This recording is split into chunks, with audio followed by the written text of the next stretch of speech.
noite, graça e paz. Aqueles que eu ainda não vi, estou vendo pela primeira vez esse ano, que Deus abençoe nesse ano, que seja um ano extremamente abençoado para todos nós. Quero convidar você a curvar sua cabeça, nós vamos estar orando e pedindo ao Senhor que nos ajude nessa jornada que se inicia hoje, e pelas próximas 3 quartas-feiras ainda adiante, nós estaremos estudando sobre teologias contemporâneas. Hoje nós estaremos especificamente trabalhando sobre a teologia liberal, e por mais que não seja uma teologia tão contemporânea assim, vocês vão ver que ela praticamente começou aí no final do século XIX e teve o seu auge no século XX. Muito do que nós iremos estudar nas próximas quartas-feiras é resultado direto da teologia liberal, as teologias revisionistas que nós temos hoje e que iremos estudar nas próximas quartas-feiras, tem como base principal a teologia liberal. Então vamos orar e logo depois nós estaremos então iniciando o nosso estudo, e que o Senhor nos ajude nesse labutar que é tão importante para nós como igreja. Senhor, nós te agradecemos pela primeira quarta-feira do ano, que o Senhor nos permite estarmos na tua igreja, na tua casa, e pedimos ao Senhor que não só hoje, mas no decorrer de todo esse ano, em que pela tua graça e misericórdia o Senhor nos convocará e nos trará, Pai Santo, à tua casa, que possamos não apenas louvá-lo, bendizê-lo, cultuá-lo, engrandecê-lo, mas também, Pai Santo, sermos edificados, instruídos, exortados, consolados, edificados através da tua palavra. Ajude-nos, Pai Santo, é o que nós pedimos e oramos em nome de Cristo Jesus. Amém. Meus queridos, nós vamos falar um pouquinho sobre a teologia liberal hoje. Digo para você que a teologia liberal é muito mais ampla do que aquilo que nós iremos falar hoje, mas iremos tentar pelo menos dar uma base para você entender o que é a teologia liberal. No meio eclesiástico, atualmente, o termo liberal, sempre que nós utilizamos em 2 sentidos. Geralmente é usado para se referir a algum teólogo ou alguma igreja que, em nome da relevância cultural, acaba abraçando, ou quem sabe, não abraçando, mas de certa forma mudando, ou até mesmo desconsiderando algumas doutrinas centrais do cristianismo, como, por exemplo, a doutrina do nascimento virginal de Cristo, a doutrina do inferno, e por aí vai. Ou também nós usamos em outro sentido. Liberal geralmente é usado também para atacar as pessoas de quem nós discordamos. Então, quando alguém geralmente levanta uma ideia teológica que não é muito bem ouvida por nós, ou muito ouvida por nós, a tendência nossa logo é pensarmos que essa pessoa é liberal. Então nós temos que entender o que significa liberal no contexto teológico, tá bom? Que também, só para deixar claro para você, é bem diferente do que diz respeito ao contexto político, ao contexto também no que diz respeito à economia. Então, o liberalismo, só para você ter uma ideia, o termo liberalismo designa um movimento histórico específico da teologia protestante que teve a sua origem na Alemanha na metade do século XIX. É fato que esse movimento ele ganha uma projeção maior no século XX, principalmente nos Estados Unidos, e ainda hoje nós sentimos o impacto da teologia liberal, que é uma teologia que ainda, vez ou outra, nos assombra. Para você ter uma noção, o objetivo desse movimento era duplo. Ele tinha o primeiro objetivo, que era reconstruir a fé cristã, e ao mesmo tempo ele tinha a ideia de certa forma, reconstruir a teologia, tudo isso à luz do conhecimento moderno. Então, o que os liberais, os teólogos liberais, quando deram início a essa teologia, o que eles pensavam com tudo isso? Eles estavam convencidos de que a teologia cristã não podia se dar ao luxo de ignorar descobertas recentes da sociedade ocidental. Então, vale lembrar que na época em que a teologia liberal surge, era uma época de grande efervescência, tanto teológica, filosófica, quanto científica. Então, foi uma época em que estávamos aí, à luz ainda da teoria da evolução, existia o romantismo, existia ainda a saída do iluminismo e entrada na modernidade. Então, foi uma época de grande efervescência coerência, tanto no lado filosófico, teológico, quanto também científico. Então, o que os teólogos liberais pensavam naqueles dias? Que a sobrevivência do cristianismo dependia da sua capacidade de adaptar-se à mentalidade científica e filosófica dos seus dias. Então, os defensores dessa teologia entendiam que a cultura exigia uma renovação do cristianismo, exigia que o cristianismo se adaptasse às necessidades espirituais do homem moderno, rejeitando, se necessário fosse, algumas doutrinas importantíssimas e aceitas no passado. Então, para que você possa ter uma noção maior do que era o liberalismo, ele tinha no seu cerne a ideia de servir de ponte entre a fé cristã e o conhecimento moderno. E aí, por conta disso, o programa do liberalismo exigiu muita flexibilidade em relação à teologia cristã tradicional ou à teologia cristã que nós conhecemos como ortodoxa. Então, os liberais entendiam que para que o cristianismo continuasse a ser uma opção intelectual séria no mundo moderno, era essencial que ele fosse totalmente reconstruído. E aí que está o problema, porque esta reconstrução, segundo eles, passava por uma liberdade tanto em relação à herança doutrinária que o cristianismo havia dado a eles até aquele momento, quanto à relação aos métodos de interpretação, principalmente da Bíblia. Então aqui vale lembrar que quando a teologia liberal ela surge, já existia aquilo que nós conhecemos como o movimento da alta crítica da Bíblia, né? Que foi quando esse movimento colocou em xeque a inerrância das Escrituras, a infalibilidade da Bíblia e ao mesmo tempo também o que nós chamamos de inspiração das Escrituras. Então, dentro desse arcabouço aí é que surge então a teologia liberal com essa ideia de fazer uma ponte entre a fé cristã e o conhecimento moderno, e se necessário fosse, abrindo mão de importantes doutrinas. O Alistair McGrath ele faz um resumo bem interessante do que era esse período de surgimento da teologia liberal, dizendo que nos casos em que a maneira tradicional de interpretar a Bíblia ou as crenças tradicionais pareciam comprometidas por avanço do conhecimento humano, era imperativo que elas as descartassem ou reinterpretassem de modo a alinhá-las com aquilo que já se sabia acerca do mundo. Então, qual que foi o resultado desse empreendimento da teologia liberal, tendo como ideia, partindo desse pressuposto que tinha que servir de ponte entre a fé cristã e o mundo moderno? O resultado foi que várias convicções cristãs passaram a ser consideradas seriamente destoantes das normas culturais modernas. E aí eles então tomaram duas atitudes. A primeira é que essas doutrinas, né, ou convicções cristãs foram abandonadas, e na ideia deles porque se baseavam em suposições ultrapassadas ou equivocadas e que no mundo moderno já não podiam mais ser aceitas. Um exemplo disso, a doutrina do pecado original, na concepção dos liberais, ela foi atribuída a uma interpretação equivocada do Novo Testamento a partir dos ensinos de Agostinho. E uma segunda atitude dos liberais foi reinterpretar de maneira mais condizente com o espírito da atualidade aquelas convicções cristãs que eles achavam ultrapassadas. Então, um exemplo disso, a doutrina da divindade de Cristo. Os liberais entendiam que, na verdade, vamos dizer assim, a divindade de Cristo era algo inexistente. Nós vamos falar um pouquinho sobre isso mais para frente. E aí, então, eles reinterpretam dizendo que Jesus Cristo apenas exemplificou qualidades que a humanidade deveria imitar e que ele, de forma alguma, pode ser chamado de Deus. Obrigado, meu irmão. Então vamos começar aqui pensando sobre quem foi o pai aí do liberalismo, né? Eu vou tentar aqui, meu alemão está meio enferrujado, mas é o Friedrich Daniel Schleiermacher.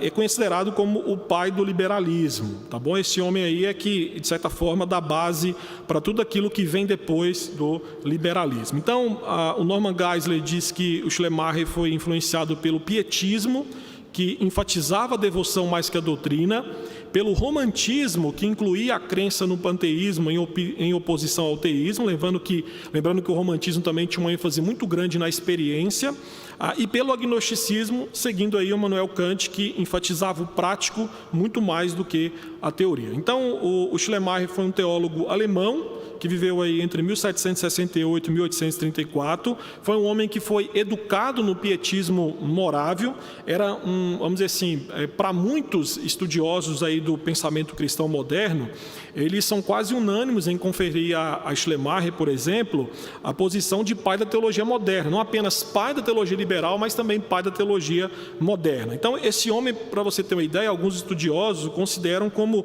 o príncipe da igreja, né? Outros o chamam como se fosse um dos grandes gigantes da igreja e, para muitos, o mais influente teólogo desde Calvino. E, para muitos, ele é visto, sim, como o fundador do pensamento teológico e religioso da modernidade. Então, o Schleiermacher, queridos, ele merece esse lugar de destaque, porque foi ele quem deu origem à teologia, que desde que teve os seus primórdios nele até hoje, ainda continua impactando e influenciando muito do pensamento teológico que nós conhecemos na pós-modernidade. Então, os seus simpatizantes, bem como os seus oponentes, de fato reconhecem o Schleiermacher como o originador da teologia liberal por causa do seu novo método de obter conhecimento teológico, um método que ele formulou. Então, só para você entender qual foi esse método que ele formulou, qual era o método teológico do Schleiermacher.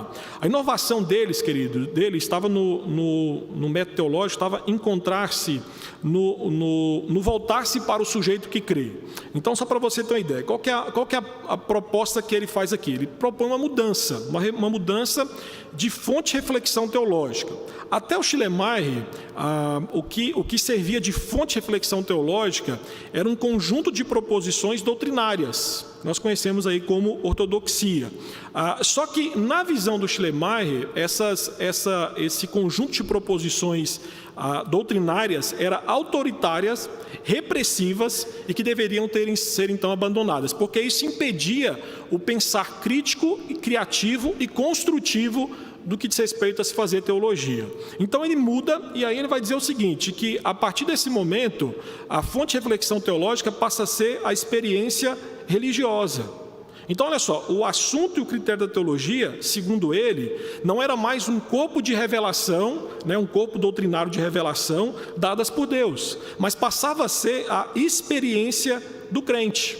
Então, qual era a visão do Schleiermacher? Que nenhuma doutrina é sacrossanta, porque para ele tudo estava sujeito à revisão, porque a experiência religiosa na concepção dele era primária e a teologia e a doutrina era algo secundário e que deveria constantemente ser reformado em relação aos aspectos culturais. Então, na concepção do Schleiermacher, qualquer doutrina está presa a um determinado período histórico e não se pode, por isso, afirmar a sua validade permanente. Então, segundo ele, a tarefa da teologia na era presente é usar a reflexão crítica para expressar de maneira nova as implicações da consciência religiosa, da consciência teológica. E aí o que nós vamos ver como base então da sua teologia, ou da religião, segundo ele, é que a base da religião é a experiência humana e não a existência de Deus. E aí, meus queridos, dizendo para você nessa ideia de voltar-se para o sujeito que crê, ou seja, quem valida o que pode e o que não pode, não é as Escrituras, mas é o ser humano, ou o homem, ou o sujeito que crê, digo para você que muitas igrejas hoje em que nós encontramos aqui no Brasil sofrem diretamente influência disso. Por mais que não seja uma igreja vista como liberal, mas sofre uma influência muito grande nessa ideia de que o eu determina o que de fato tem que ser norma para o viver religioso ou para o viver teológico. Tá? Ainda nesse método teológico do Schleiermacher, outra coisa que ele ditava a respeito disso, nessa mudança de fonte de reflexão teológica, é que para ele as doutrinas não eram importantes. Não eram importantes por quê? Porque elas eram apenas registro de sentimentos religiosos, ou seja, apenas registrava aquilo que os homens experimentaram de Deus e nunca a respeito de Deus, dos seus atributos ou do seu ser. Então, a primeira proposta dele é essa mudança de método teológico de interpretar vamos dizer assim, a experiência religiosa ou até mesmo a teologia. E então ele propõe algumas inovações doutrinárias, mas eu quero me ater à mais importante de todas, porque a Bíblia, por mais que nós estamos falando aqui que ele propõe uma mudança de fonte de reflexão teológica, que sai das proposições teológicas e passa para a questão do eu, a Bíblia para Schleiermacher desempenhava, queridos, um papel importante, só que não era central na sua teologia. Ele cria que o conhecimento de Deus é mediado pela experiência corporativa da redenção, mais do que por um corpo de doutrinas. Então, a lógica do pensamento dele é que a doutrina cristã não deve ser extraída primeira e exclusivamente da Bíblia. Então, o que ele defendia? Que todas as doutrinas devem ser tiradas da autoconsciência religiosa cristã, ou seja, as doutrinas são retiradas da experiência interior do povo cristão. Então, o que é validade teológica para ele? É aquilo que cada um de nós experimentamos de Deus. Então, na lógica do Schleiermacher, aqui dentro desse ambiente que nós estamos aqui, poderia surgir várias reflexões teológicas e que seriam todas validadas como verdadeiras, certo? Então, porque você não tem um padrão objetivo para validar o que é certo e o que é errado.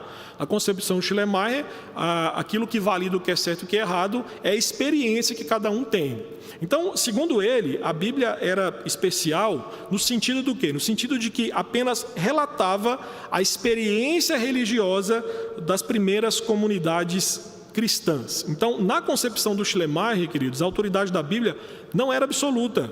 Na verdade, na concepção dele, ela apenas servia como um modelo que nos ajuda a interpretar o significado de Jesus Cristo para circunstâncias históricas específicas. E aí, lógico, a defesa de Schleiermacher a respeito da Bíblia é que a Bíblia não era infalível e não era inscrita sob inspiração divina. Então, a autoconsciência do povo cristão e não a Bíblia em si é que deve ser o critério absoluto da verdade para a teologia. Esta aí era a ideia de Schleiermacher. E isso aí é uma grande inovação doutrinária e que a partir daqui, então, nós vamos ver que, de fato, muda-se essa fonte de reflexão teológica, saindo das proposições escritas, reveladas por Deus, e passa agora para o eu determinando todas as coisas. A partir de Schleiermacher, então, nós vamos ver que os seus seguidores, principalmente, pelo menos, posso citar dois para você,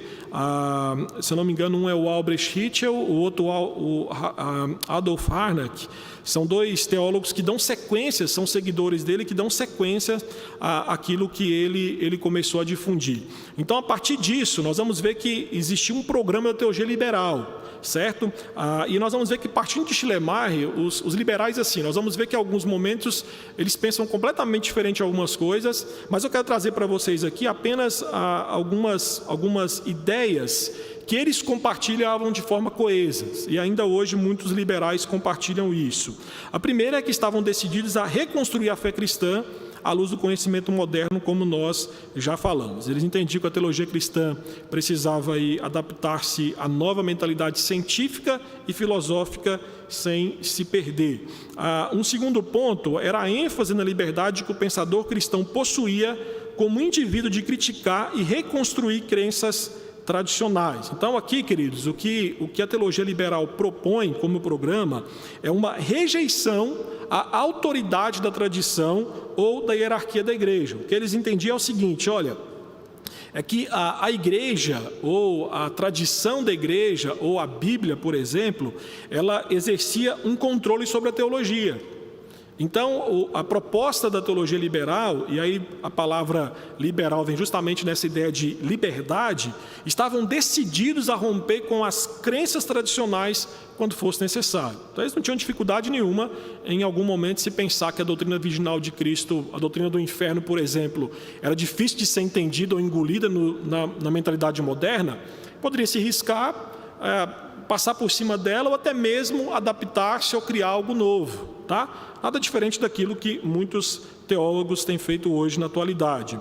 Um terceiro ponto é a concentração na dimensão prática ou ética do cristianismo. O que eles tentavam fazer era moralizar a doutrina do cristianismo, né, ou aquilo que eles enxergavam ainda como dogma, centrando todo o discurso teológico em torno do conceito de reino de Deus.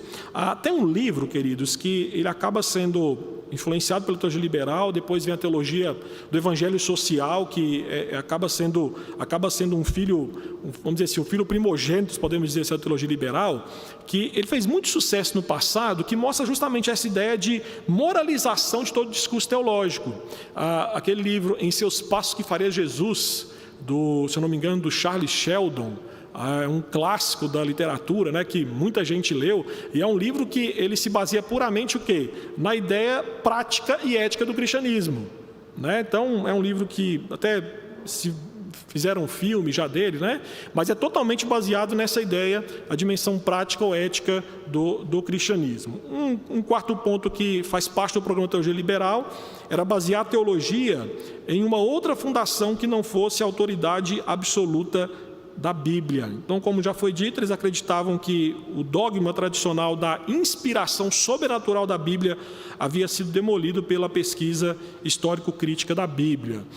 Vale lembrar também que existia uma rejeição, vamos falar um pouquinho sobre isso também, sobre qualquer ideia de milagre, né? Então a teologia liberal, ela abraçava aquilo que é natural e excluía aquilo que era totalmente sobrenatural. Por isso que eles não aceitam a divindade de Cristo, o nascimento virginal de Cristo, a encarnação de Cristo, as duas naturezas do Redentor, a inspiração das Escrituras, nada disso.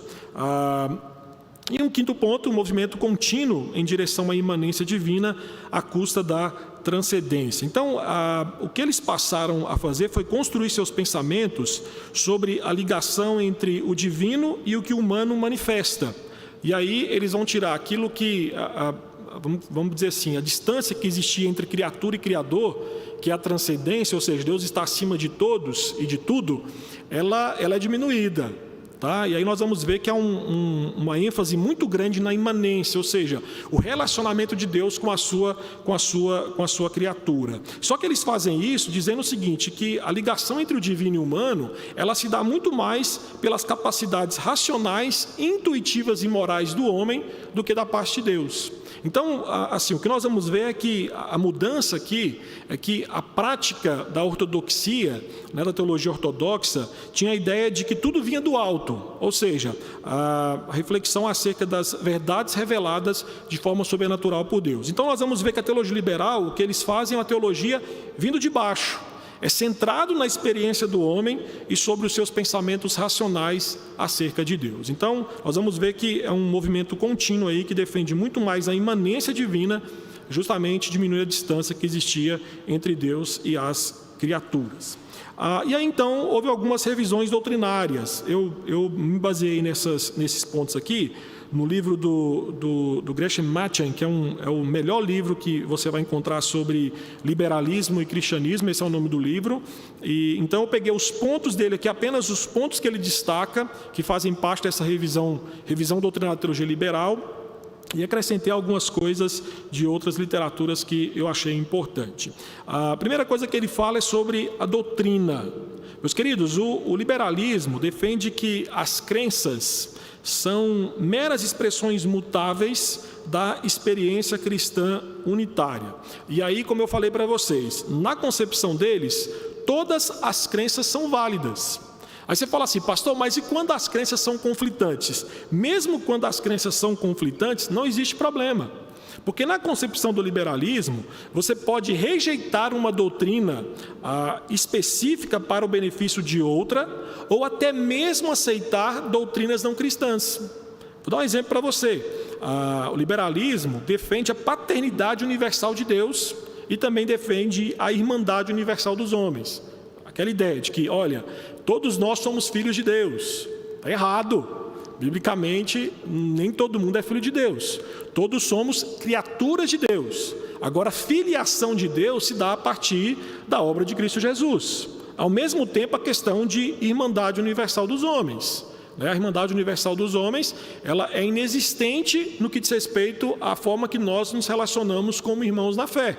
O que nos une como irmãos é justamente o vínculo da fé em Jesus Cristo. Então, na concepção do liberal, não tem problema em existir ideias conflitantes, porque elas podem se adaptar, até porque todas são válidas e aceitáveis. Então, o liberalismo defende uma religião não doutrinária, uma religião doutrinária fundamentada em verdades gerais, né? Ou não tem doutrina, ou qualquer doutrina é válida, e aí nós começamos a pensar aí na grande bagunça que existe. E aí tem uma forma que eles usam para falar sobre doutrina, provavelmente você já ouviu, é que geralmente os liberais eles bradam, né? O cristianismo é um estilo de vida e não uma doutrina. Então, nós seguimos a Cristo, mas rejeitamos a sua doutrina. O que os liberais defendem é que é possível você ter um relacionamento com Cristo sem teologia, sem doutrina, sem normas. Essa é a grande concepção deles, tá? Então, a ideia deles é que o cristianismo não é um dogma a ser crido, mas um modo de viver e conviver, um caminho de vida, ou seja, a experiência, a imitação do exemplo de Cristo são suficientes para ser um cristão. Só que, biblicamente falando, partindo da cosmovisão cristã, o conceito cristão de credo, queridos, é completamente diferente.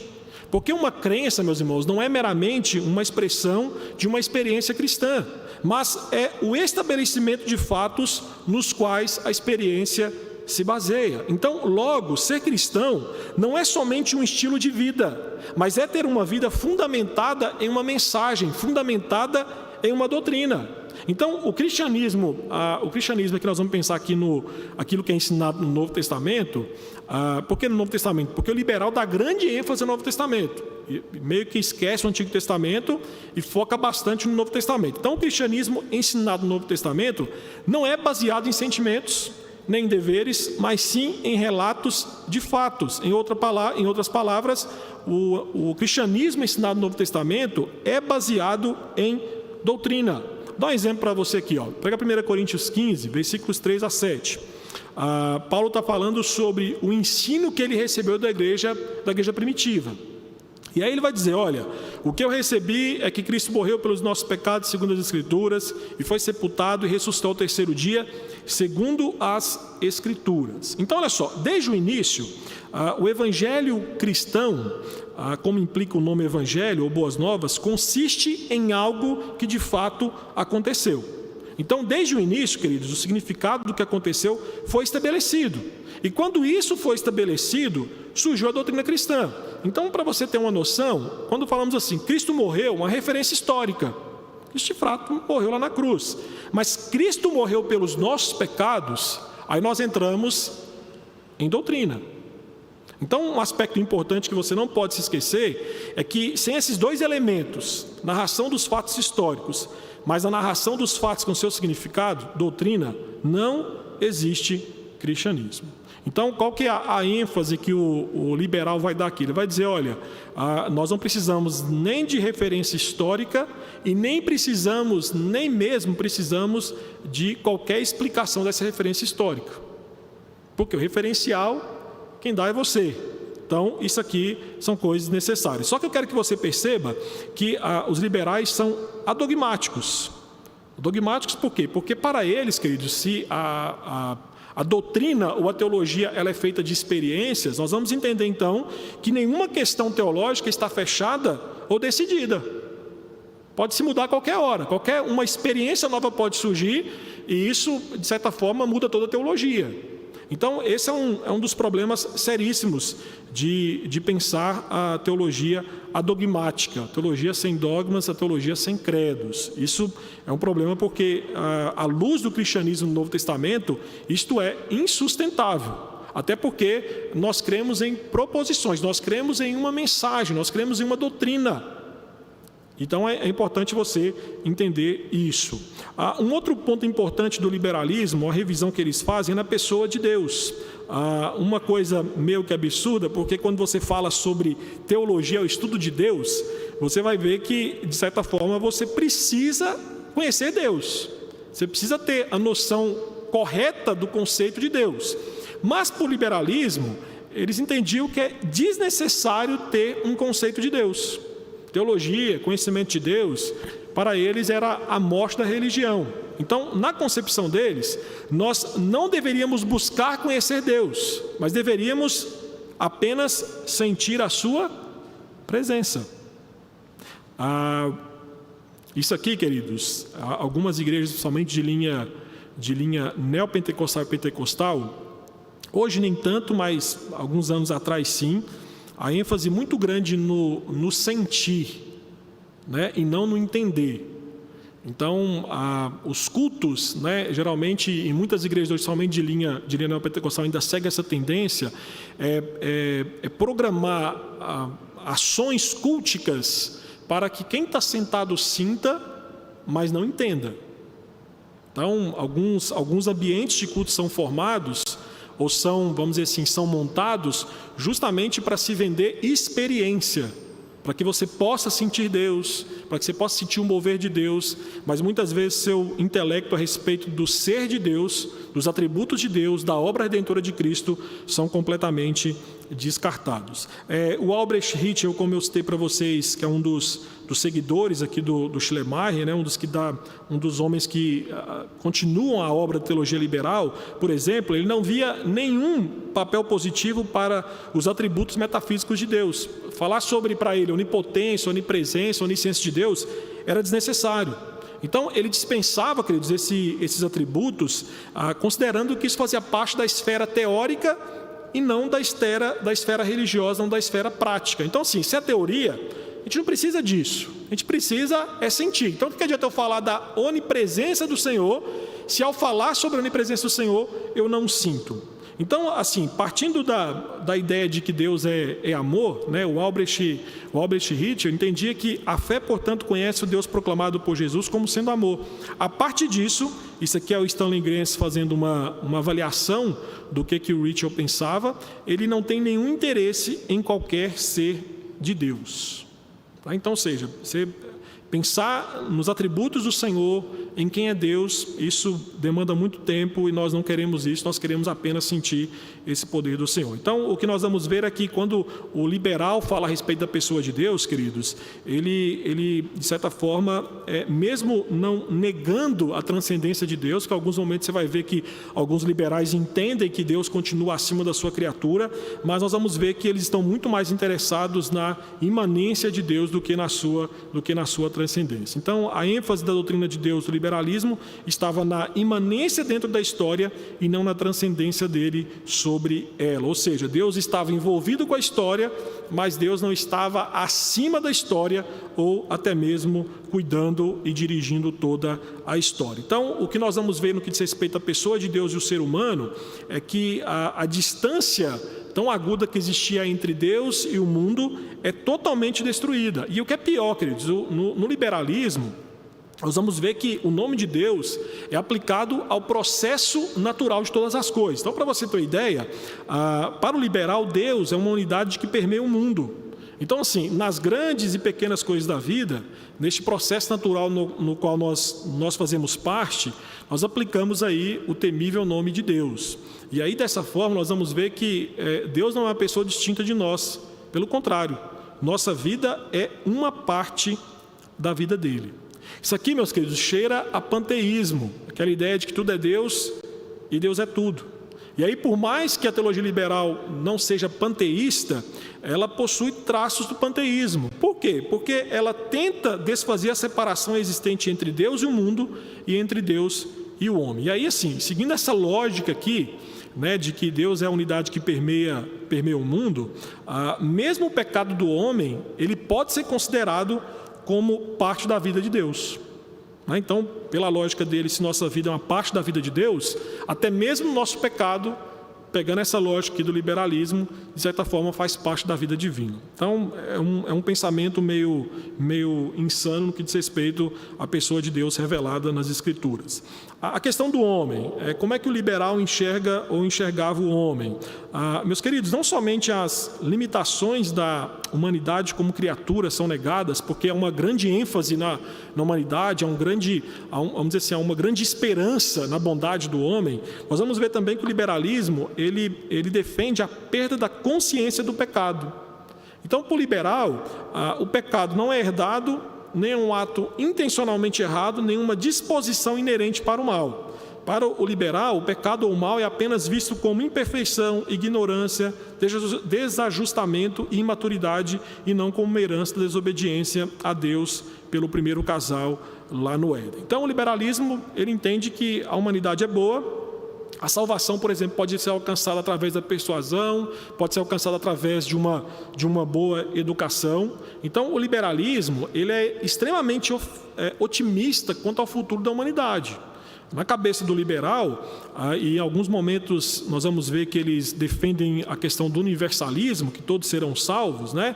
Eles entendem que, vamos dizer assim, de certa forma, a humanidade ela tem a bondade inata em si, a ponto de caminhar para vamos dizer assim, para um estado ético de perfeição humana. Então, a ideia deles é que a sociedade avança para a realização do reino de Deus. E na concepção deles, reino de Deus tem a ver com o estado ético de perfeição humana, que pode ser alcançada sem qualquer intervenção ou sem qualquer ajuda divina. Tá? Então, essa é uma concepção que o liberal tem. Nós vamos ver que, com o passar do tempo, nós vamos falar um pouco sobre isso na teologia progressista semana que vem, que nós vamos ver que a questão do pecado, ela acaba tendo uma conotação de cunho social, muito mais de cunho social do que de cunho espiritual. Tá? Então, semana que vem nós vamos falar um pouquinho mais sobre isso na teologia progressista, e aí parte e muito daquilo que os liberais dependiam sobre a perda da consciência do pecado no que diz respeito ao homem. Entramos então na Bíblia, né? A Bíblia é um ponto importante a se falar. Os liberais, se você perguntar para um liberal se ele despreza a Bíblia, vai falar para você que ele não despreza, tá? Ele também não considera a Bíblia algo sem valor. Por que ele não considera sem valor? Porque para o liberal, queridos, ele tem que procurar dentro da Bíblia o que ele chama de evangelho, ou em alguns momentos o querigma, né? A mensagem. Então, eles vão dizer o seguinte, que eles precisam procurar dentro da Bíblia o cerne e referencial eterno da verdade. Então, o que eles, se eu não me engano, quem usa essa ilustração, eu acho que é o Stanley Grenz, no seu livro, ele diz que a grande parte da Bíblia é vista como a palha do milho. Tá? Então, o liberal vai dizer o seguinte, olha, quando você pega a Bíblia, é como se você pegasse um milho, né? E aí tem a palha por fora. Só que o que ele esconde dentro de si são grãos preciosos. Então, você precisa tirar a palha para você, de fato, ter acesso ao milho. E aí, na concepção do liberal, você precisa tirar a palha da Bíblia para que você possa encontrar os grãos preciosos da verdade imutável. Então, qual que é a tarefa da teologia segundo o liberal? É identificar o grão, identificar a essência do cristianismo e separar claramente toda a palha de ideias culturais e expressões que envolviam a Bíblia. E aí, para muitos liberais, queridos, o que essa palha incluía? Incluía os milagres, incluía os seres sobrenaturais, né? Por exemplo, Schleiermacher defendia que o diabo é apenas uma projeção do mal, uma projeção que nós fazemos do mal, que ele não existe. Ele não existia, né? Acontecimentos apocalípticos, a segunda volta de Cristo, por exemplo, né? É visto como palha, algo que tem que ser descartado. Então, nós vamos ver que futuramente, depois do advento da teologia liberal, o Rudolf Bultmann, ele defendia a desmitologização da Bíblia. Ele dizia o seguinte, olha, a Bíblia está cheia de mitos. Nós precisamos, então, tirar esses mitos para chegarmos aí no cerne do querigma, no cerne da mensagem do Evangelho. Então, a teologia liberal, ela acaba dando o pontapé, como eu falei, para várias teologias revisionistas que aconteceram aí adiante do século XIX, quando a teologia liberal surge.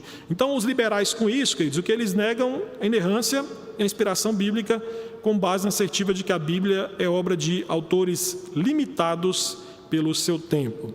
O presbítero José Roberto Constanza, ele é professor no Seminário Teológico Presbiteriano no Rio de Janeiro, escreveu um artigo muito bom na Fides Reformada, que chama As Raízes Históricas do Liberalismo Teológico. Você consegue achar isso na internet. E ele fala que a essência do cristianismo substitui a autoridade das Escrituras, dos credos da igreja, não havendo contradição inerente entre a fé e a lei natural, entre a revelação e a ciência, entre o sagrado e o secular, e entre a religião e a cultura. Alguns por exemplo, o Karl Barth, que logo depois ele surge com a neo-ortodoxia, que de certa forma foi uma resposta e não aceitação à teologia liberal, ele de certa forma, ele vai falar algumas coisas sobre a questão das Escrituras, né? Como por exemplo, ele vai dizer, olha, a Bíblia não é a palavra de Deus, a Bíblia contém a palavra de Deus. Né? Então, nós vamos ver que há uma continuação daquilo que os liberais defendiam. Né? Apesar que o Karl Barth criticava a teologia liberal, dizendo que é uma teologia extremamente cultural, né? Ou seja, era uma teologia protestante cultural, baseado muito mais na cultura, mas o Karl Barth vem então e dá sequência a essa ideia da Bíblia, na ortodoxia, dizendo que a Bíblia não é a palavra de Deus, mas ela contém. Ou seja, em alguns momentos você consegue tirar a palha e encontrar o grão da verdade que se encontra lá dentro. Seguindo então, nós vamos ver a pessoa de Cristo. Né? Aqui também há problemas seríssimos na teologia liberal, que ainda hoje é sentida em grande parte das igrejas, em muitas igrejas evangélicas. Para os liberais, Jesus é apenas um exemplo para a fé e não um objeto para a fé. Tá? Então, o liberal, ele, de certa forma, ele tenta fazer o quê? Ele tenta ter a fé em Deus como aquela presumida por ele que Jesus teve em Deus. Então, ou seja, eu tenho que imitar apenas a fé de Jesus, mas eu não preciso ter fé em Jesus. Preciso imitá-lo, mas ter fé em Jesus é algo desnecessário. Então, o liberalismo, ele entende Jesus como o fundador do cristianismo. Então, o que o liberal vai dizer é que Jesus Cristo foi o primeiro cristão. E aí o cristianismo consiste na repetição da vida religiosa instituída pela pessoa de Jesus Cristo. Então você vai ver que o liberal, ele tem vamos dizer assim, interesse pela vida de Jesus apenas na vida histórica de Cristo como exemplo moral que exerceu impacto sobre a história. Eu tinha um professor no seminário que ele dizia o seguinte: sempre que você ouvir algum teólogo dizendo o seguinte, vamos dar atenção ao Jesus histórico, ligue as suas orelhas, fique bem atento, porque pode ser que daí parta para o liberalismo. O liberal, ele é extremamente eufórico com o Jesus histórico. Ele usa muito esse termo, o Jesus histórico. Então, a preocupação dele é apenas com a vida histórica de Jesus, apontando para o seu exemplo moral. Então, o liberalismo, ele nega a divindade e a encarnação de Cristo. Tá? Então, para o liberal, Jesus é igual ao resto da humanidade, né? Exceto que, pelo fato de que, desde o início da sua caminhada aqui na Terra, ele possuía uma absoluta e poderosa consciência messiânica, uma consciência de filiação celestial de Deus. Então, aquela autoconsciência de Deus, desde o início que pisou aqui na terra, Jesus Cristo já teve. Então, na teologia liberal, a consciência de Deus que Jesus possuía não era produto apenas da humanidade, era resultante da atividade de Deus em sua vida, era, porém, uma consciência completamente humana de Deus. E olha o que o Stanley Grenz fala sobre isso, né? Ele, de certa forma, falando aqui, na verdade, ele cita o Schleiermacher no seu livro. Deixa eu fechar esse negócio aqui, vamos lá. Dizendo o seguinte: o Redentor, então, é como todos os homens, em virtude da identidade da natureza humana, mas distinto dele pelo poder constante de sua consciência de Deus, que era a autêntica existência de Deus dentro dele. Então, o que Schleiermacher e os teólogos liberais defendiam é que era essa consciência ideal de Deus que Jesus possuía é suficiente para expressar o porquê que os cristãos chamam Jesus de divino. Então, na lógica do liberalismo, a obra redentora de Cristo é simplesmente a comunicação dessa consciência de Deus aos outros homens. Então, a obra redentora de Cristo é levar os outros para dentro, queridos, para dentro dessa consciência de Deus. Tá? Então, na concepção deles, nós perdemos essa consciência de Deus, e a obra de Cristo então consiste em nos trazer de novo a ter essa consciência. Então, os cristãos, na visão do liberal, quando eles confessam que Jesus é Deus, é porque o nosso julgamento de valor, queridos, está fundado no impacto que Jesus teve na nossa vida. Então, na ideia deles, Jesus Cristo só se torna Deus para nós por conta do impacto que o seu exemplo moral teve sobre nossa vida, a ponto de nos levar a ter uma consciência muito mais profunda de Deus do que tínhamos antes de ter acesso a Jesus Cristo. Então, de forma bem resumida, de acordo com a teologia liberal, Jesus difere dos outros homens, queridos, somente em nível e não em tipo. Porque na concepção do liberal, Jesus Cristo pode ser divino, até porque, de certa forma, todos nós também podemos ser divinos. Então, a ideia do liberal é que Cristo, ele é apenas, vamos dizer assim, diferente no nível de autoconsciência de Deus que tem de nós, mas não do tipo. A salvação. E aí, como é que o liberal defende salvação? Ele crê em salvação? Ele crê em salvação. E a salvação, de acordo com eles, é a impressão deixada por Jesus. Então, eles não acreditam, por exemplo, na ressurreição de Cristo. Mas o que eles defendem? Eles defendem a influência permanente de Jesus após o túmulo. Tá? Então, na concepção deles, é assim, basicamente assim. Eles não estão preocupados com o que acontece com Jesus os 3 dias que ele fica no túmulo. Eles estão preocupados com o que os discípulos falaram de Cristo após o túmulo. A influência que isso teve neles. E aí, eles vão dizer assim, que ao rejeitar o milagre da ressurreição de Cristo, por exemplo, eles vão dizer que Jesus Cristo, né, é o exemplo mais elevado da humanidade, e ele foi um exemplo tão grande, que ele causou um impacto tão grande nos primeiros discípulos, que quando ele morreu, os discípulos ficaram tão impactados com a vida dele, que saíram pelo mundo, tendo alucinações de que viram Jesus Cristo em alguns lugares. Então, olha só, na concepção deles, a ressurreição, na verdade, de Cristo, que é descrita lá no Novo Testamento, por várias vezes e por várias testemunhas, para eles é apenas uma alucinação que os discípulos tiveram por conta do impacto produzido pela vida de Cristo na vida deles. Então, eles esvaziam, né, a ressurreição no que diz respeito ao seu aspecto sobrenatural e tentam aí harmonizar com o naturalismo. Então, na verdade, se existir salvação no liberalismo, ela de fato encontra-se na pessoa do homem e não na pessoa de Deus. Outro ponto importante sobre a salvação é que, por exemplo, o liberal ele rejeita a expiação vicária de Cristo.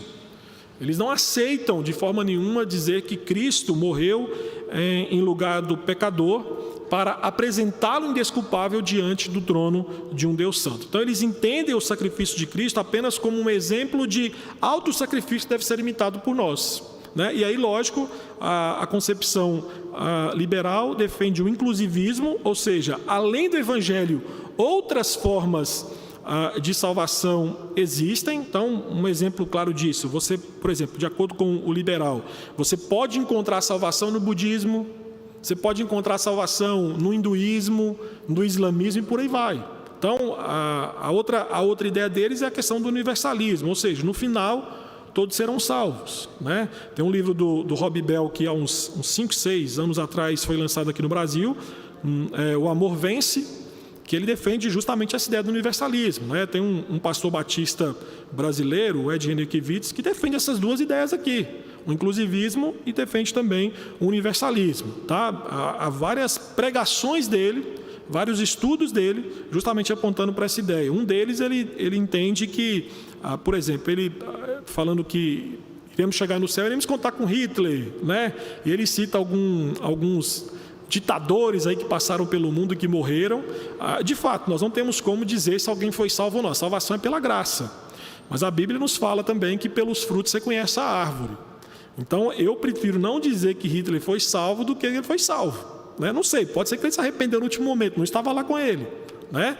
Mas, pelos frutos que a árvore produz, dificilmente você vai dizer que aquele homem ele foi salvo, né? Então, na concepção do liberal, independente de quem quer que seja, o que quer que faça, né? Independente de Cristo, independente se creu em Cristo ou não, no final todos serão salvos, né? No final todos serão salvos. E aí a negação da doutrina do inferno, né? Como não existe doutrina do inferno, alguma resposta tem que ser dada a isso. Então, o que se adapta a isso? Justamente a ideia de que no final todos serão salvos. Então, querido, de certa forma, o liberalismo ele faz o cristianismo uma religião meramente desse mundo, né? Porque o que o liberalismo faz exclui o fator atemporal do cristianismo, né? Exclui o fator sobrenatural do cristianismo, e aí então é focado simplesmente nesse mundo, e entende-se então que esse mundo vai ser transformado pela atuação ética inspirada pelo amor, tendo como exemplo a vida de Cristo. E aí a igreja, né? A eclesiologia liberal, queridos, ela é muito mais filosófica do que teológica, tá bom? Então, o que o liberal vai entender sobre igreja é que a igreja é uma sociedade que reúne pessoas com o mesmo ideal, né? Qual ideal que é esse? Né? Seguir os princípios e ideias anunciadas por Cristo. Então o liberal entende isso, né? Digo para você que aqui não tem em nada diferente do espiritismo, por exemplo. O espiritismo defende na prática justamente isso, né? Seguir os princípios os princípios morais deixados por Jesus Cristo, mas não o tendo como o seu Salvador. Os liberais defendem a fraternidade e paternidade universal, entendem aí que todos são filhos e irmãos em Deus, né? Então, um outro ponto importante sobre a igreja, eu até já falei isso um pouquinho para os irmãos instantes atrás, é que na concepção deles, né, no que diz respeito à igreja, o sentimento religioso é algo universal, né? E isso aí, queridos, faz com que cada ser humano é capaz de experimentá-lo. Então, nessa ideia, vamos dizer assim, todos os sentimentos religiosos são válidos. E aí por isso então que os liberais defendem a ideia do ecumenismo, né? Não tem dificuldade nenhuma, por exemplo, um liberal se reunir para, vamos dizer assim, para um momento festivo, não sei. Vamos pensar aí, geralmente tem muito isso não sei se é formatura, geralmente, não sei se aqui tem isso, né? Mas no interior de Minas, onde eu trabalhei um tempo, nas escolas tinha muitos dias dos pais, por exemplo. Aí chamava lá um padre, chamava um espírito, chamava um pastor, chamava um pai de santo, né? E aí eles faziam um culto ecumênico ali. Então, por exemplo, o pastor vinha e pregava, aí depois vinha o católico que falava sobre Maria, aí depois vinha, né, falando sobre Allan Kardec, e por aí vai. Então, na concepção do liberal, queridos, não teria dificuldade nenhuma em fazermos um culto ecumênico aqui. Então, você imaginou, né? A abertura é feita pelo monge budista. O monge budista chega aqui e fala as concepções religiosas dele. Logo depois, nós chamaríamos aqui um muçulmano para falar sobre Alá. E no final, um padre pregaria normalmente. Na concepção do liberal, isso é possível. Por quê? Porque na concepção dele, né, o sentimento religioso é algo universal. Então, por isso, no que diz respeito à igreja, é possível essa ideia de ecumenismo. E aí, meus queridos, qual foi então a resposta ortodoxa? Eu quero me basear aqui, a princípio, na primeira resposta ortodoxa que teve na época ao liberalismo, tá bom?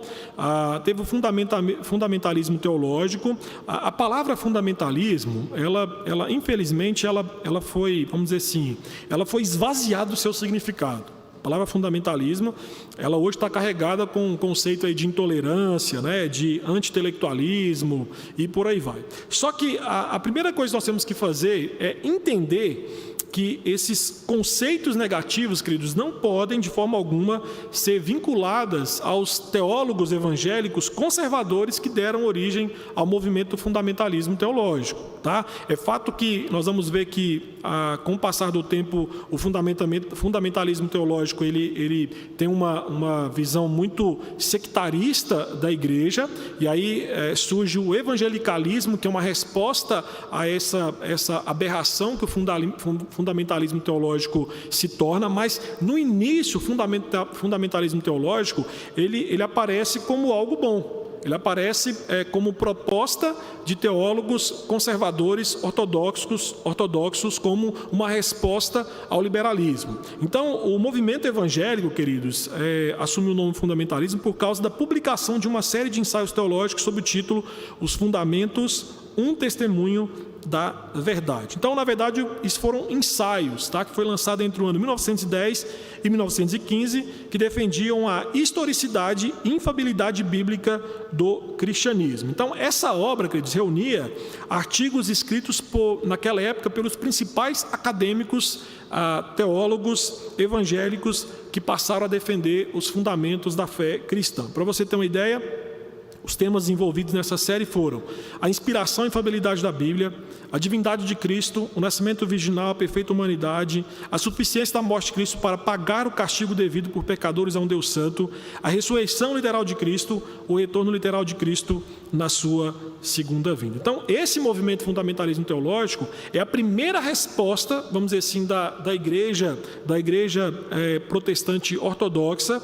à teologia liberal, bem como as transformações culturais que estavam aí atreladas à teologia liberal. E aí um dos grandes nomes nessa época foi o americano Gresham Machen. Esse homem, ele acabou tendo contato com o liberalismo na Alemanha, na sua formação, e ele fica chocado com isso, e ele, como americano, quando volta para os Estados Unidos, então, ele se propõe a levantar a bandeira contra o liberalismo. Para você ter uma ideia, o livro que ele publicou em 1923, Cristianismo e Liberalismo, é considerado por muitos como um manifesto fundamentalista por excelência. Meus irmãos, esse livro é muito bom, vale a pena você investir, é um livro de 150 páginas, mas é um livraço que você tem que ter na sua cabeceira e ler. Esse livro aqui, ele nos ajuda a entender muito daquilo que existe hoje como produto da teologia liberal. Então, esse livro dele, queridos, é um ataque frontal à teologia liberal. Então, a tese do Machen é que o liberalismo teológico não deveria ser considerado sequer uma corrente teológica aceita dentro do cristianismo.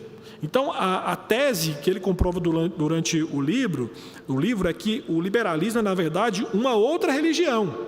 Então, qual que é a proposta dele no livro? A proposta dele no livro, queridos, não é fazer um contraste entre fundamentalismo e liberalismo, mas é fazer um contraste entre cristianismo e liberalismo, porque na concepção dele, ele mostra isso no seu livro, a teologia liberal conflitava com a própria verdade do cristianismo, deixando de ser teologia cristã bíblica. E aí o que é interessante sobre esse homem é que em 1935 ele era pastor na igreja presbiteriana dos Estados Unidos, na PCUSA, que foi a igreja que mandou o missionário Simonton para o Brasil. Essa igreja estava infestada de liberais, ele se levanta contra o liberalismo. Em 1935 ele é julgado por um concílio dessa igreja, sem qualquer possibilidade de defesa, e ele então, ele não é apenas colocado numa licença, mas ele é excluído da sua função pastoral. Um grupo de dissidentes não concorda com ele, não concorda com essa ação, resolvem abraçar a causa do Gresham Machen, e eles, em 1936, então, eles formam o Seminário Presbiteriano de Westminster. Naquela época, o seminário que existia era o de Princeton, que estava tomado pelos liberais, e então, em 1936, eles abrem o Seminário de Westminster, que ainda hoje é uma referência de teologia ortodoxa dos Estados Unidos, e fundam a PCA, que é a Igreja a Presbiteriana Church da América. É a igreja que se mantém ainda nos Estados Unidos livre do liberalismo. Aí você pensa assim, mas por que esse homem é tão importante? É importante para nos mostrar, queridos, como que uma igreja, quando ela não se preocupa com o liberalismo, que entra de forma sutil na igreja, algumas décadas depois, ela está morta. A PCUSA, que foi a igreja que nos mandou Simonton, hoje é uma das maiores aberrações teológicas que existe no mundo. Se eu não me engano, a igreja hoje conta no seu Supremo Concílio, se eu não me engano, o presidente é uma transexual. É uma igreja que foi uma das primeiras a abraçar nos Estados Unidos a ideia do casamento homossexual. Então, perceba como que esse homem, em 1935, que foi 1923 foi quando ele lança o livro, mas entenda que dessa época em diante ele foi alvo de ataques. Entenda como a preocupação desse homem naqueles dias, queridos, não deve ser menos do que nossa. E é interessante porque nesse livro ele fala sobre isso. Ele fala, olha, se em algum momento você entender que existe liberalismo na sua igreja, você vai ter duas opções. Ou você vai se levantar e lutar contra isso, ou vai ser tão insustentável que você vai ter que sair e ir para uma outra igreja. Aconteceu com ele. Então, eu coloquei o exemplo dele aqui apenas para vocês verem, queridos, que de fato nós temos que nos preocupar com o liberalismo. Então não pense assim, para que estudar teologias contemporâneas? Meus irmãos, o próprio nome já diz, contemporâneas. E aí, não tão contemporânea assim, mas olha o impacto que essa teologia ainda tem nos dias de hoje. Então, por isso é importante você entender que existem alguns heróis aí que Deus levantou ao longo da história da igreja e que às vezes nós nem conhecemos e sabemos tanto de suas vidas. E eu quero então pensar com vocês algumas aplicações aqui, e aí eu termino o estudo nessa noite, queridos. A primeira, meus irmãos, é que nós temos que rejeitar a teologia liberal como teologia cristã. Nós entendemos que a base para a teologia cristã é a Bíblia. A Bíblia, meus irmãos, é a chave na fundamentação da fé cristã, e o liberalismo ele rompe com essa base. Então, como nós falamos, toda a fundamentação do liberalismo está em duas fontes: a experiência pessoal e a cultura. Então, o que nós dissemos para vocês, e não falamos tanto assim, mas os óculos de interpretação da realidade, no que diz respeito à teologia liberal, parte da cultura e da experiência pessoal que eu tenho para com essa cultura, para depois ir para as Escrituras. Então, ou seja, é o meu relacionamento e experiência com a cultura que valida o que está nas Escrituras, quando na verdade tem que ser o contrário. Na verdade, é a lente das Escrituras que vai validar a nossa experiência e a nossa relação com a cultura. Ela tem que dirigir a nossa relação com a cultura e não a cultura dirigir a forma que nós lidamos com as Escrituras. Então, a Bíblia, nós entendemos que ela relata a revelação especial de Deus ao homem e que não pode ser encontrada em nenhum outro lugar. Meus queridos, você não vai encontrar em nenhuma outra parte do cosmos sobre a sua vida pecadora, sobre a redenção que há em Cristo Jesus, se não revelado nas Escrituras. Então, as Escrituras, o que ela faz é justamente colocar o cristianismo como uma religião de eventos históricos, não apenas de ideias. Então, queridos, apelar para o aspecto da experiência cristã como satisfatório para ser cristão, de acordo com as Escrituras, não vale, porque a experiência cristã ela só tem validade se confirmada pela crença nos eventos escriturísticos como realmente fatuais. Então é por isso que o Gresham Machen, no seu livro, ele afirma que a experiência cristã é corretamente usada quando afirma a evidência documentária, mas ela jamais funcionará como substituto para evidência.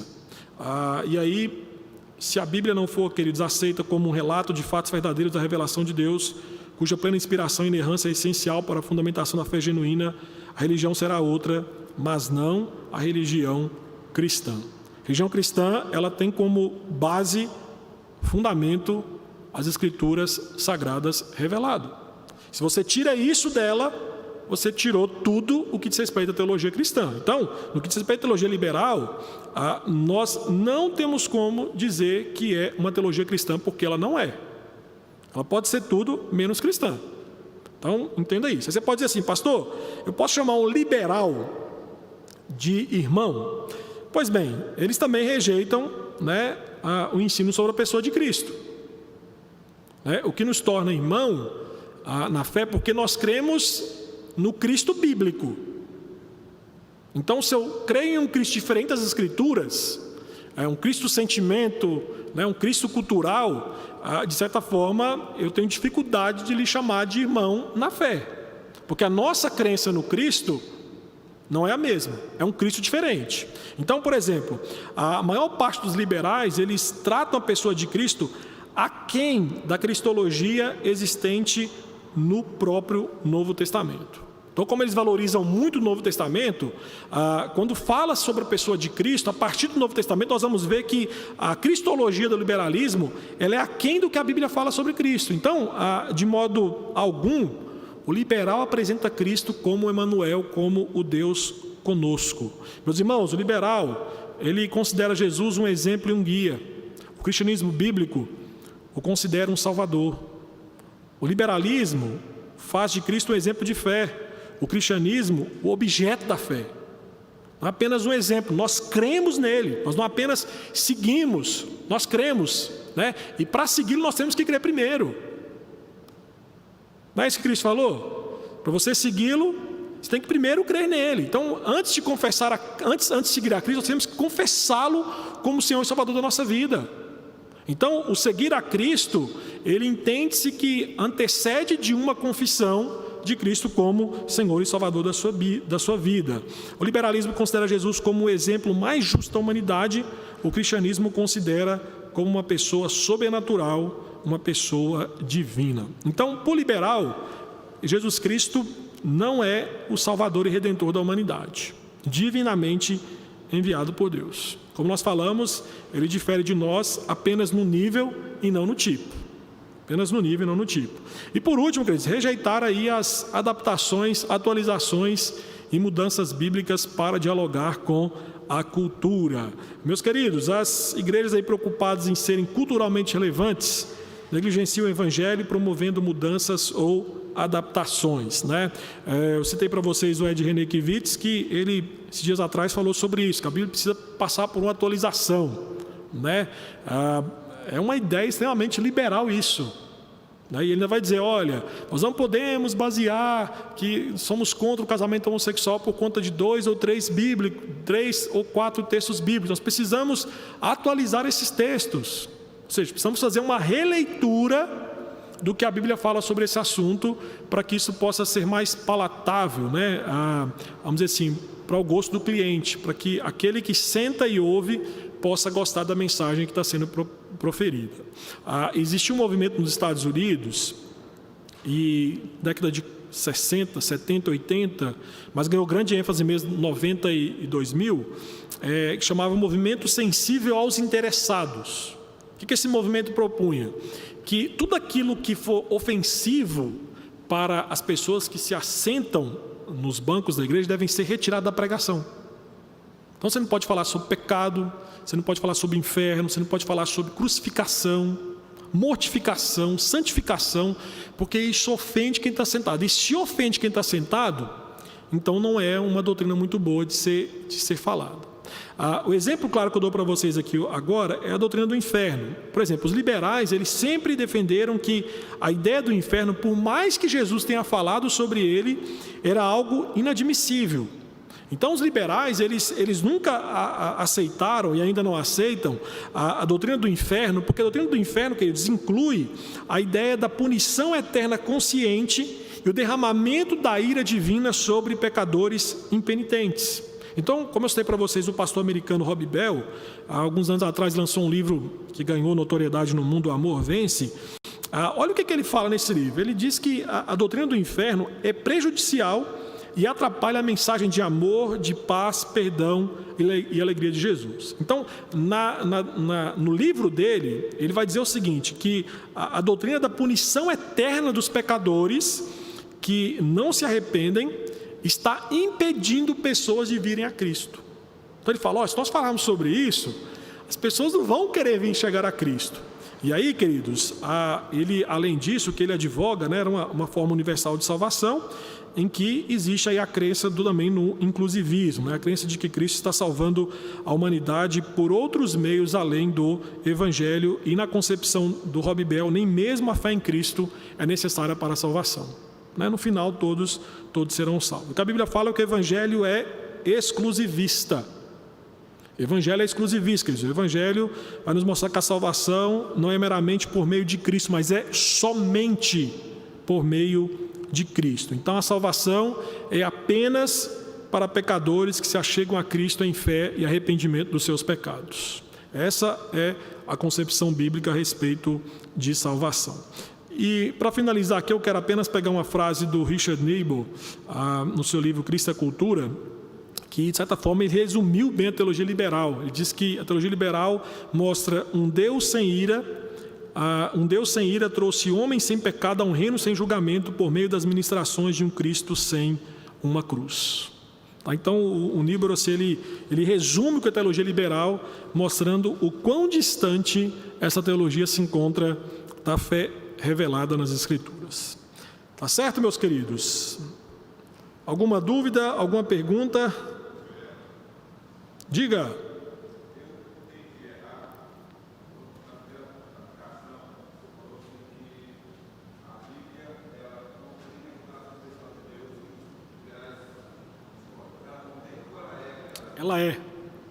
Ela contém no sentido de que a revelação do Senhor, ela se distingue em duas formas, especial e geral. Tá? Especial e geral. Então, quando eu falei que ela contém, né, lógico que são terminologias, porque o liberal vai dizer o seguinte, a Bíblia contém, mas ela não é. Em hipótese alguma ela apenas alguns momentos ela contém. Então, pode ser que na hora que eu estou falando eu falei alguma terminologia, mas a ideia é que a revelação geral se distingue em duas: revelação geral e especial. A especial, ela está onde? Ela está na Bíblia. Você só tem conhecimento da sua condição de pecador quando você lê a Bíblia. Na revelação geral, o máximo que você tem, como diz Romanos 1, é o conhecimento da existência de Deus. Então, por exemplo, na revelação geral, eu olho para uma árvore e eu não consigo ver que eu sou um pecador. Eu consigo ver a existência de um Deus criador. Então, eu preciso da revelação especial para, de fato, mostrar a gravidade do meu pecado. Então, pode ser que na hora que eu estava falando, eu acabei usando terminologia contém, mas no sentido de que, explicando agora, fica mais fácil entender que existe essa distinção em teologia geral, revelação geral e especial, tá bom? Então, na Bíblia nós temos a revelação especial de Deus e na natureza a revelação geral de Deus, tá bom? Mais alguma dúvida, meus irmãos?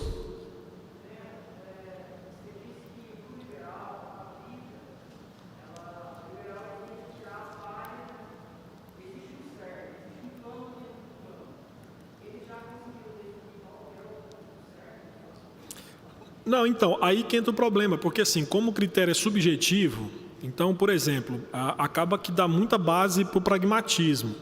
Aquela ideia, e aí entra no conceito de que todas as reflexões pessoais, experiências pessoais são válidas. Então, por exemplo, pode ser que você lendo João, você encontra o querigma ali, você encontra o grão ali. Mas pode ser que eu lendo a mesma passagem eu não encontre. Então, essa é a dificuldade, porque você não tem um critério objetivo, é subjetivo. Então, pode ser que em alguns momentos, você lendo, você vai encontrar o cerne, mas pode ser que em outras passagens você vai ler e você não vai encontrar nada. Então, é um critério muito subjetivo. Então, e outra coisa que eu falei durante o estudo, que na concepção deles, a doutrina ela não é uma coisa fechada. Ela é sempre mutável, por quê? Porque ela é dependente das experiências que cada um tem. Então, a reflexão teológica, ela sai justamente das experiências individuais que nós temos. E aí, é um critério subjetivo. Cada um tem a sua e todas elas são válidas. Mais alguém, meus irmãos? Não temos? Vamos orar, vamos para casa. Se alguém quiser o estudo, eu mando para você, tá bom? O PowerPoint, só me mandar um e-mail.